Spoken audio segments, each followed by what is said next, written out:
नमस्कार, पाहुयात मोठी बातमी। घेरडीत राजकीय संघर्ष पेटला। महाआघाडीच्या ताकदीसह संतोष पाटील निवडणुकीच्या रिंगणात। पहा सविस्तर। सांगोला तालुक्यातील राजकीय वातावरण सध्या चांगलंच तापलं असून आगामी पंचायत समिती निवडणुकीच्या निमित्तानं मोठी उलथापालथ पाहायला मिळते। डॉक्टर बाबासाहेब देशमुख आणि दीपक आबा साळुंखे पाटील यांच्यात झालेल्या महत्त्वपूर्ण राजकीय युतीमुळे तालुक्यात नव्या समीकरणाचा उदय झाला आहे। या युतीचा हुकमी एक्का म्हणून घेरडी पंचायत समिती गणातून संतोष पाटील यांनी आपला उमेदवारी अर्ज दाखल केलाय। या घडामोडीमुळे विरोधकांच्या गोठात अस्वस्थता निर्माण झाली आहे। सांगोल्याच्या राजकारणातील दोन दिग्गज प्रवासांचे एकत्रीकरण आणि त्याला मिळालेली संतोष पाटील यांच्या उमेदवारीची जोड यामुळे ही निवडणूक अत्यंत चुरशीची ठरणार आहे। संतोष पाटील यांनी उमेदवारी अर्ज दाखल करतानाच कार्यकर्त्यांमध्ये मोठा उत्साह संचारला होता। घेरडी आता या निवडणुकीचा केंद्रबिंदू ठरत आहे। ही आघाडी केवळ सत्ता संघर्ष नसून तालुक्याच्या सर्वांगीण विकासासाठी एकत्र आल्याची भावना कार्यकर्त्यांनी व्यक्त केली आहे। टाकलेले हे पहिले पाऊल विरोधकांसाठी मोठं आव्हान ठरणार आहे।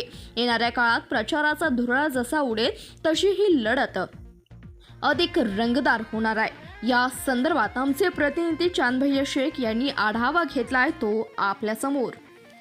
घेरडी पंचायत समिती गणातून पारेगावचे माजी सरपंच संतोष पाटील यांनी दीपक आबा गटातून पंचायत समिती गणातून उमेदवारी अर्ज दाखल केला आहे। त्या संदर्भात काय सांगू शकाल तुम्ही? आपला परिचय द्या।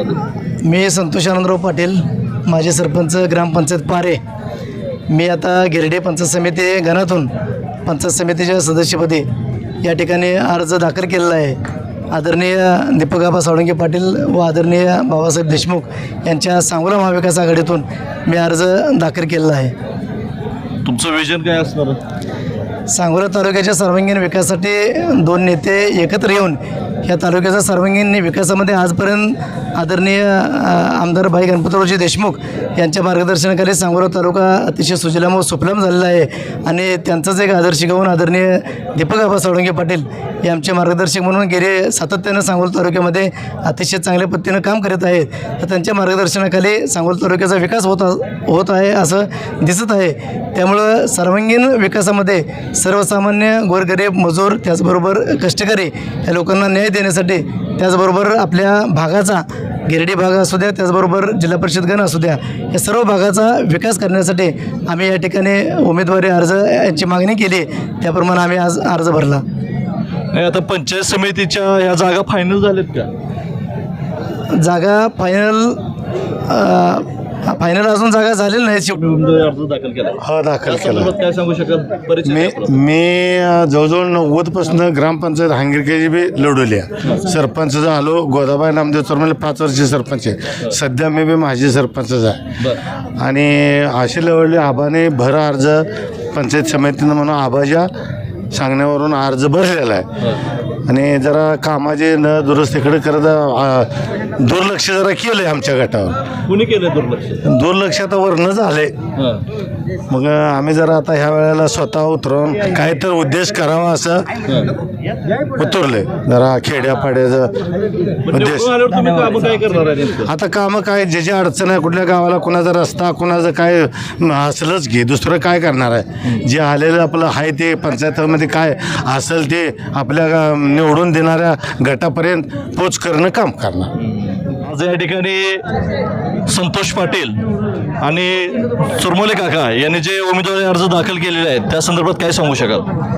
दीपक आबा आमचे नेते आहेत। आबांच्या मार्गदर्शनाखाली 2 अर्ज भरण्यासाठी आबाने सांगितले होते। अशोकदादा चोरमोले आणि संतोष पाटील या ठिकाणी 2 अर्ज आज या ठिकाणी दाखल केलेले आहेत। 52 जिल्हा परिषद घेरडी, 104 गण घेरडी। तर त्या ठिकाणी आबांच्या मार्गदर्शनाखाली आम्ही सगळेजणच काम करतोय। आमची मागणी आहे की आमचे नेते किसन आबा गायकवाड यांना 92 साली आमच्याकडे पंचायत समिती देऊन सदस्य केलं होतं, पण त्या गोष्टीला आता 35 वर्ष झालेली आहे। आता आमची मागणी आहे की आता ओपनची जागा असल्यामुळे आमच्या गावाला संधी द्यावी असा आमचा आग्रह राहणार आहे।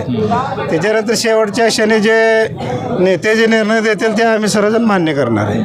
नाही, आता तुम्ही किसनाबांचा उल्लेख केला, त्यांच्या सुपुत्राने या ठिकाणी बंडखोरी केलेली आहे. बंडखोरीने अर्ज इच्छा भरलेला आहे. शेवटच्या क्षणी मार्गदर्शन हे दीपक आबांचंच राहणार आहे. आमच्या इथे एकच अर्ज राहणार आहे शेवटचे. आमच्या इथं काही 2 अर्ज राहणार नाहीत. शेवटी आमच्यामध्ये एक कुठली तरी एक उमेदवारी फायनल होईल. समजून या ठिकाणी प्रश्न मिटवला जाईल. धन्यवाद.